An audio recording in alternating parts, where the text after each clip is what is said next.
Good afternoon.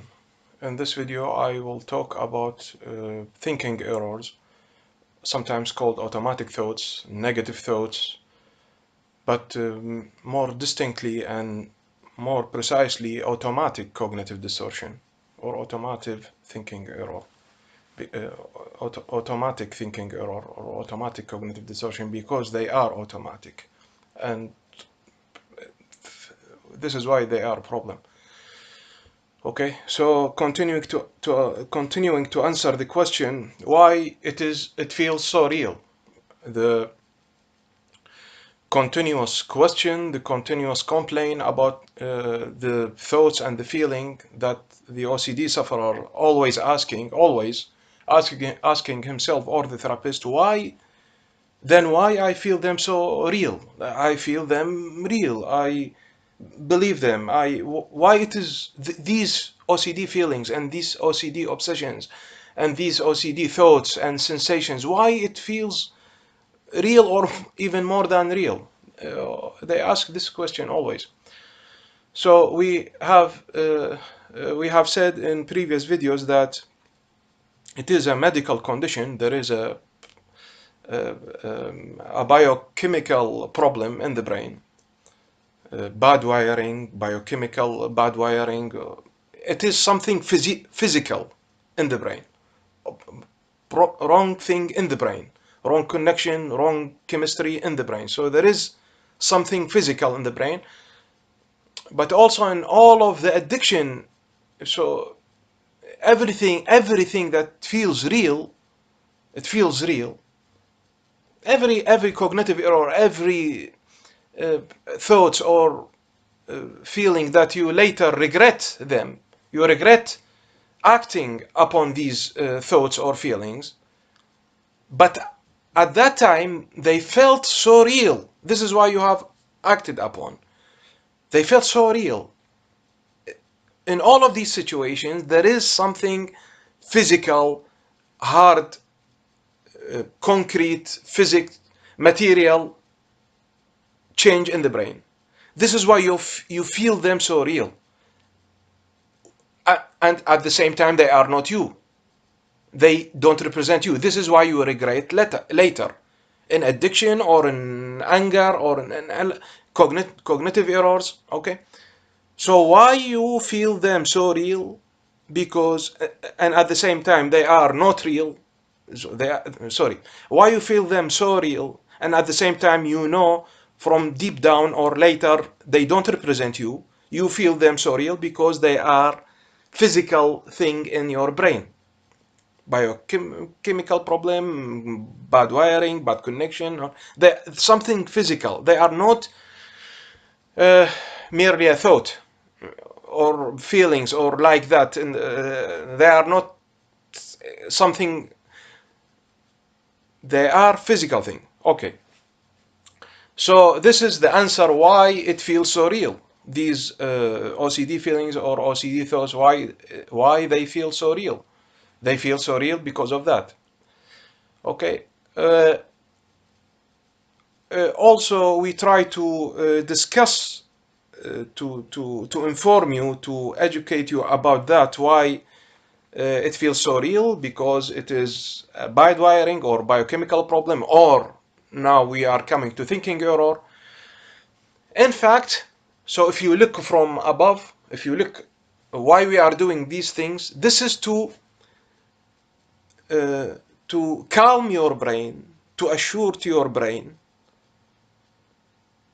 that it is not me, it is not real me. Because as I have said before, danger is not danger if it is not on me or on my children or anything that is very important to me.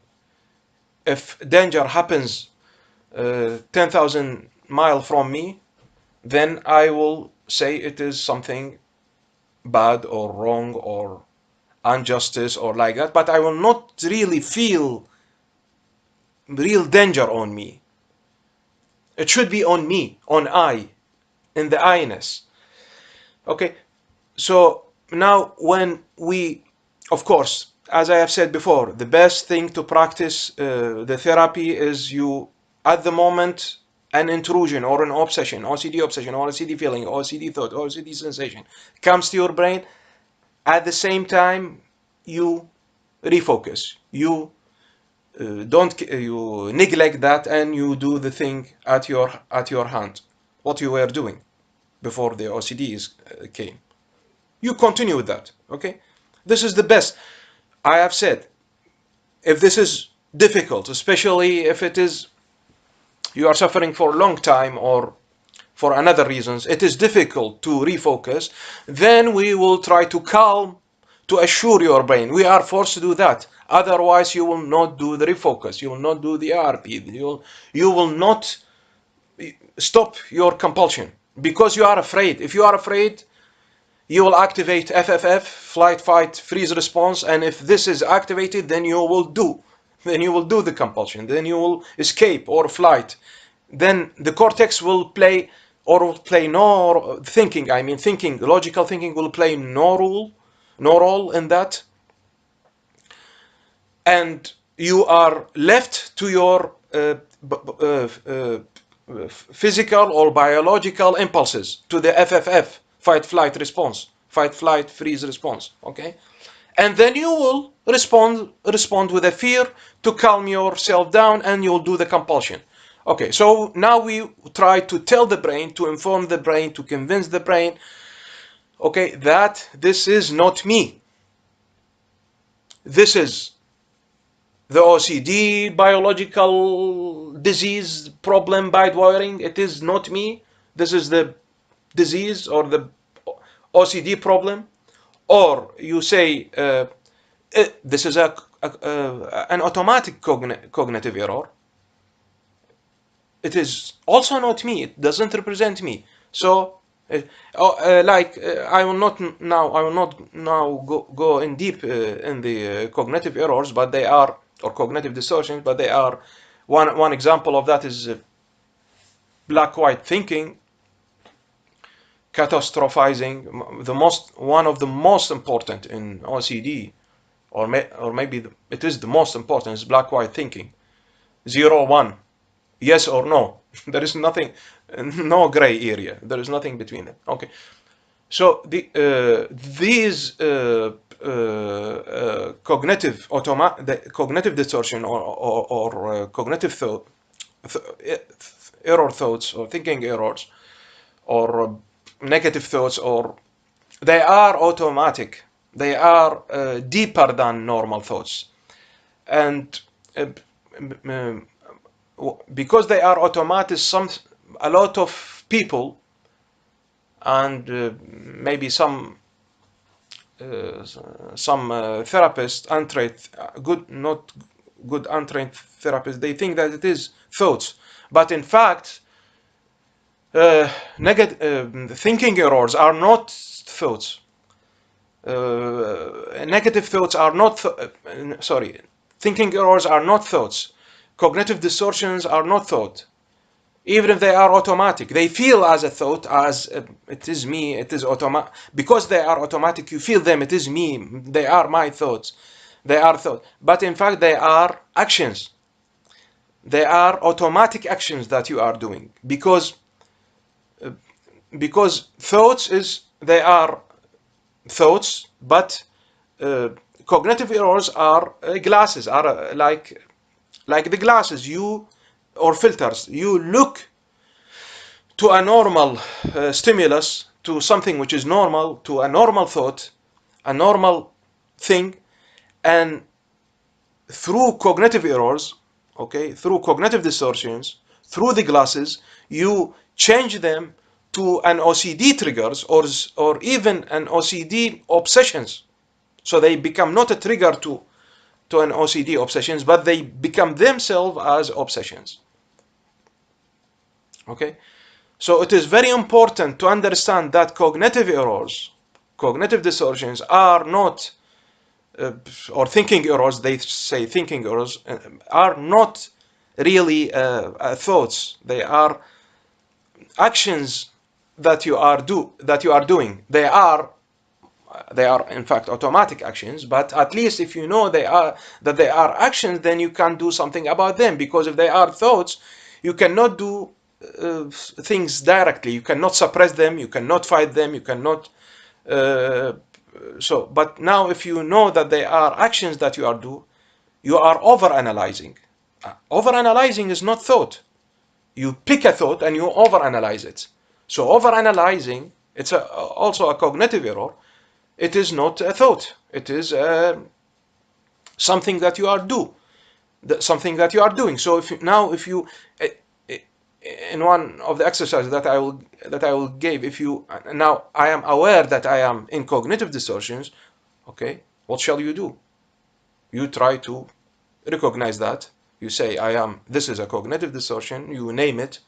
If it is a white or black thought, or white black error thinking, or catastrophizing, or emotional thinking, or we will come later to that. Then you will name that, you will label it, then you will refocus. You don't give him attention. You stop with that, stop with this thinking, and you try to be busy with something else. Okay, if you continue to things, if you continue with this action of cognitive thinking, of cognitive distortions, okay, you overanalyze, you think about this thinking error, you delve in them, you think on them. Okay, in fact, you are stimulating. The more you do that, you are stimulating a region in your brain, have to do with self-referencing syndrome, with negative referencing, negative part of self-referencing syndrome, or you are creating a state. So when it is like sometimes you see in the films or in the documentaries, when a probe stimulate a specific part in your brain region, then you become to laugh, or you become you remember bad memories, or you are doing something with your reflex in your, or something, sorry, not reflex, but something in your hand, or and you feel, and you say later to the surgeon, no, was not me. I felt compelled. I am forced to laugh. I am forced to think about these old sad memories or old painful memories. I am forced to do it. I didn't do it, but I did it. But this wasn't me. I didn't do that. Then the surgeon will tell him, no, yes, I touched you with an electrical probe in this specific region in your brain, and then you experience such and such and such and such. So the same thing with negative cognitive distortions and over-analyzing, overthinking about that. When you overthink, over-analyze this cognitive error, this OCD obsessions or OCD, this is why we say you should not enter.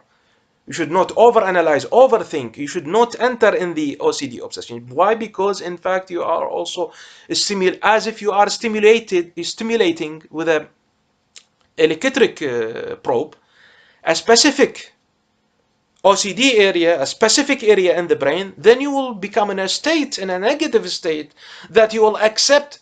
You will change each thought to a negative thought, each thought to OCD thought, each sensation. This is why a lot of OCD sufferers, a lot of clients, they say to me, I feel when an OCD triggers, they have a bad OCD day or bad OCD triggers, they feel everything can trigger this OCD. So after the primary or the initial OCD trigger, which is their primary OCD theme, after this is triggered, okay, so the primary OCD obsessions comes to them, then after that, not only the specific OCD trigger become an OCD trigger, no, but everything, colors, lights, if they smell something, they hear something, they look to something, it will be connected